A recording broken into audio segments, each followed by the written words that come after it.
I'm tired of the other women. I'm tired of him using me. For 2 months, I didn't even hear from you. Where were you? I'm overwhelmed, man. I love you. Fooled me once, shame on you. Fooled me twice, shame on me. He fooled you about 50 times. We are a financial disaster because of him. Divorce doesn't exist where I'm from. Neither one of you is wrong for having your opinions, but it just makes you wrong for each other. There's been a huge breach of trust, according to you. She was on the fast with the pastor. She sending pictures with a smoothie, a straw in her mouth, and a sausage McMuffin. Can I eat this, pastor? You know what I'm saying? So I'm like, hold on, why you gotta send pictures with it? Here is today's case. She says the trust is gone after finding his secret dating profile. He claims he's just networking. Can Judge Faith uncover the truth? That's today's case on Divorce Court. Court is now in session. The Honorable Judge Faith Jenkins presiding. Your Honor, as you know, we have a virtual audience and it's filled with your superfans. Today's superfan of the day is Anthony from Washington, D.C. Anthony, welcome to Divorce Court. We're so happy to have you with us. Your Honor, this is the case of Nelson versus Ortega. Thank you, Juan. Miss Crystal Nelson? Yes, Your Honor. You have brought Mr. Andy Ortega Yes, Your Honor. to Divorce Court today. I understand the two of you have been in a long-term relationship for 4 years. Yes, ma'am. But you have had a number of issues, and you're here today because you say you want Mr. Ortega to grow up and be more responsible. And I understand you want to defend yourself, sir, and Yes, say why Your you Honor. believe this relationship can work. Yes. Okay, I'll start with you, man. Why don't you give me some background? Well, in the beginning, me and Andy were doing great. We had great vibes. We got along, which is why we started working together in the first place. We thought that things could work out the way that they were. As time went on, once we kind of moved down the line and ended up moving in together, things kind of went straight downhill after that. I do love him. I do care about him. So that's why we're here today. I really just need some answers. I need to know, is he ready to step up and take things to the next level? Or are we ending things? Because I'm kind of just tired of going through the same cycles with him. What do you have to say about that, Mr. Ortega? I mean, I love Crystal very much, and I would love for this to keep going forward. But yeah, we do. There's definitely. I want some clarity on a lot of the situations between us and stuff like that, and maybe gaining some perspective from a woman, like if I'm in the wrong, you know what I mean? So yeah. Okay, Mr. Ortega. Ms. Nelson, you say that there have been a few key issues that have brought you to this breaking point in your relationship, one of them being that jealousy is an issue. Yes. What do you do for a living? I model. And what do you do, sir? I'm a photographer. Okay, is that how the two of you met? Yes. Okay. Essentially. Yeah. So this particular event was a networking event. We had went out and we went together because things were going good. We didn't have any issues up until this point. This was the first kind of bigger event that we were going to together. So because it was a professional event, I was thinking, you know, we came together, but we're gonna keep things kind of professional. We're in work mode. He wasn't having that. He wanted to hold my hand the whole time. He was trying to kiss on me the whole time. And I felt like he was interfering with that. And you think it was a jealousy issue? Yes. What do you have to say, sir? I mean, so Crystal gains a lot of her clients by being very friendly and opening herself up a lot in front of men. And I've mentioned this to her plenty of times, that it bothers me and stuff like that. I mean, I get it, sometimes you gotta do it on social media and stuff like that, but in my face is like a totally different thing. So, I mean, it's me just being a man and trying to assert like my dominance in a certain way, like this is my woman, like yeah, you can flirt with her and stuff like that, but don't think twice. He swears that I am flirty. I think I'm just friendly, because I'm not sitting here like being all, you know, and... You should see her DMs, or her DMs before we started really dating. Okay. Well, sir, but let me ask you this. Is she sending the messages or she's getting them? Sometimes it doesn't matter. It's like how she responds to it. Like It a man is. could call her That's what- beautiful, and she could be like, "Oh, thank you," but it's like she'll say thank you and then take it to that next step, and then it's, So thank you is taking it to the next step. well, no, she'll say thank you and then take it to like that next. What's step. the next step? Like, oh, like I can't wait to work with you, or just being like really like friendly and stuff like that. And it's just like this man just wants to have sex with you. He doesn't want to work with you. Oh, I mean, like, I get it that in the model market, you have to kind of like sexualize yourself a little bit because that's just how it is, but you can balance it out. So what else happened? So I had a photo shoot, and he was feeling really insecure because he feels like I'm flirting with everyone. So I invited him to one of my photo shoots so that he could see that it was just professional. And he came, and the day was fine. Everything seemed cool. And like halfway through the shoot, he starts getting, you know, he starts trying to pull me to the side. He's trying to talk to me. He's trying to tell me how to, like, what poses I can and can't do. Yes, the photographer was just, you know, I feel like the photographers are like motivating, oh, that looks great, you know what I'm saying? Stand up straighter, like turn to the side. But I don't see that as like, you know, outside of work appropriate flirting. So you said that there's an issue with jealousy and insecurity, but also... He's on a dating site. Yes, so I don't normally... Not Mr. Ortega. Oh, yeah. We just had an entire conversation about boundaries. I know Mr. Ortega is not on a dating site. Okay, well, yeah. No, let's talk about it. We are. Judge, I'm not the type to typically go through someone's phone. Like, I don't like that. But then he started doing, like, you know, the weird message thing where he's like messaging and putting it close to his chest. But he didn't used to do that, you know? And it's like when it gets late hours and you're doing that, I'm like, you know, maybe I do need to look. And so I did. I slipped up and I did look through his phone one time. But the one time I did, I actually found quite a bit. Let me see the messages. Who's in the blue? I believe that's him. Mr. Ortega? Okay. Yeah. I was hoping we matched. Oh, that's on the dating site? Yeah. And Mr. Ortega, you on there trying to match with somebody? And then he's got like the devil head, like the little... This woman responds, haha, is that so? Yes, LOL, plus you're beautiful. Well, thank you so much. No problem, love. Maybe I can be that person that makes you change this app. Her and I have a lot of issues in the bedroom. She brought a photographer to the house that I looked up to, and she knew this, and she decided to have sex with him to make me jealous. At that point, I was fed up. Yeah, I'm not 100% into this.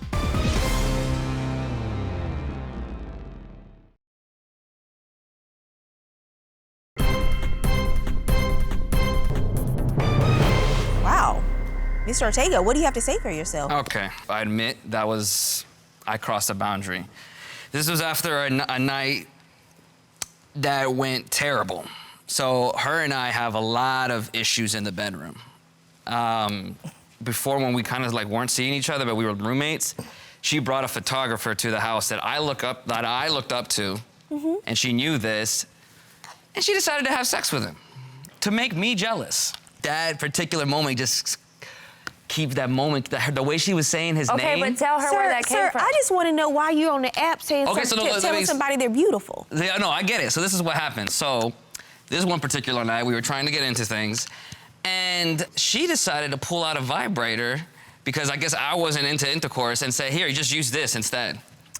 At that point, I was fed up. So you checked out of the relationship is what you're saying? I mean, briefly.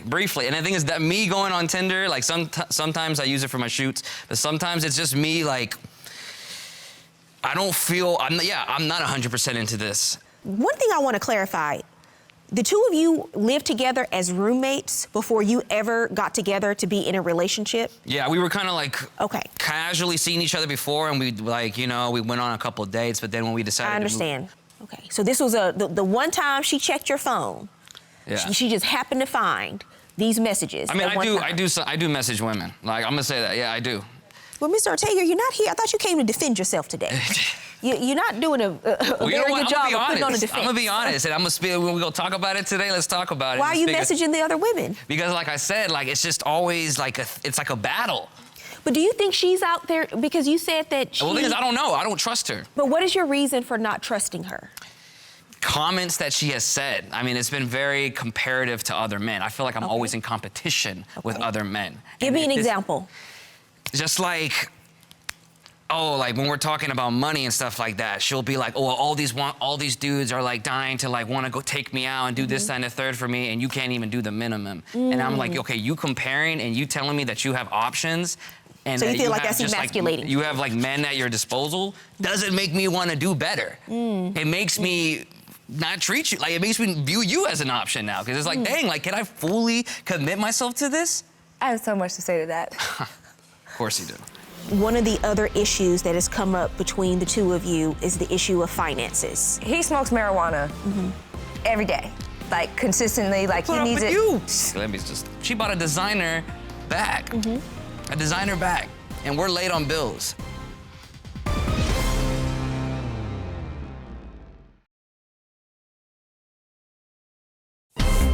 If you'd like your case to be heard on divorce court, call us toll-free 1-877-311-2222 or log on to our website at divorcecourt.com. Miss the show? Watch full episodes on our streaming platforms and follow us on social media for exclusive content. Well, first off, the whole reason that whole situation with the photographer stemmed was because, you know, I didn't want things to be complicated when we moved in together, and we weren't in a serious relationship, so I did decide to dead it and let's just keep it professional for, you know, financial stability and for our profession.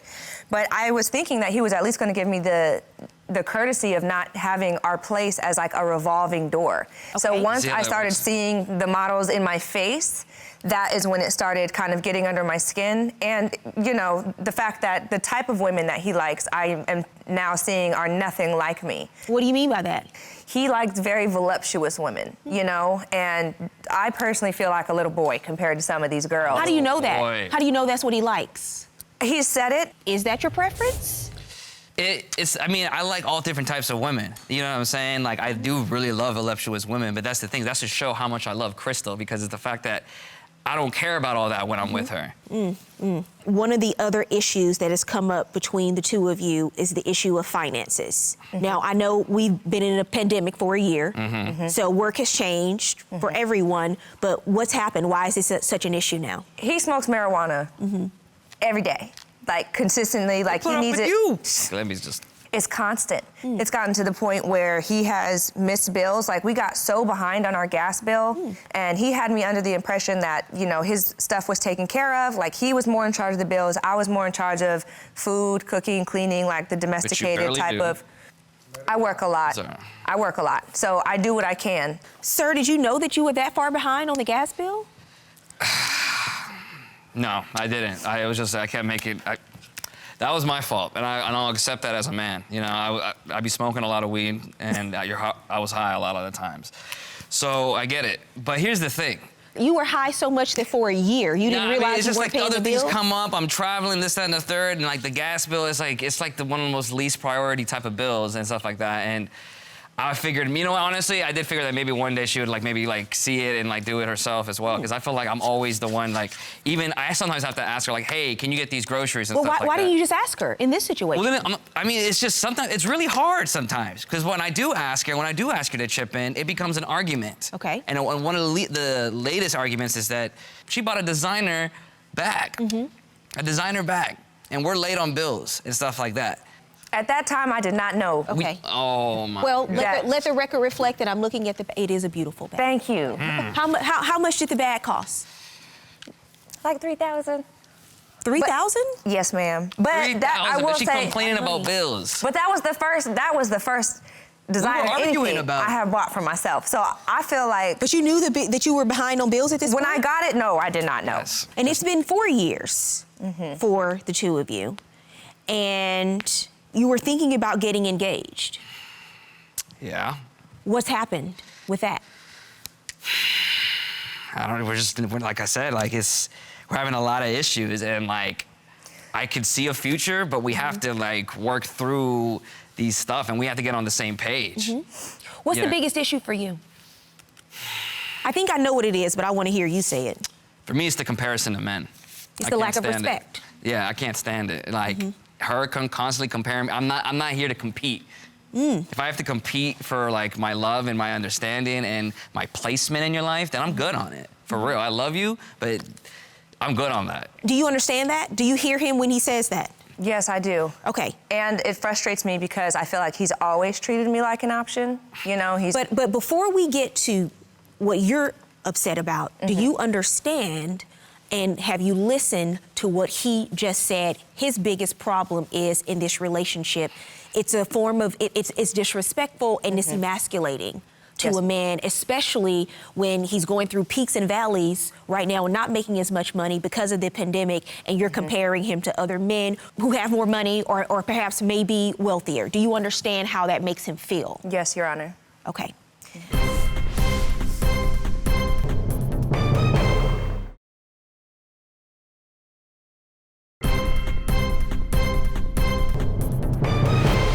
what is your biggest problem in this relationship right now?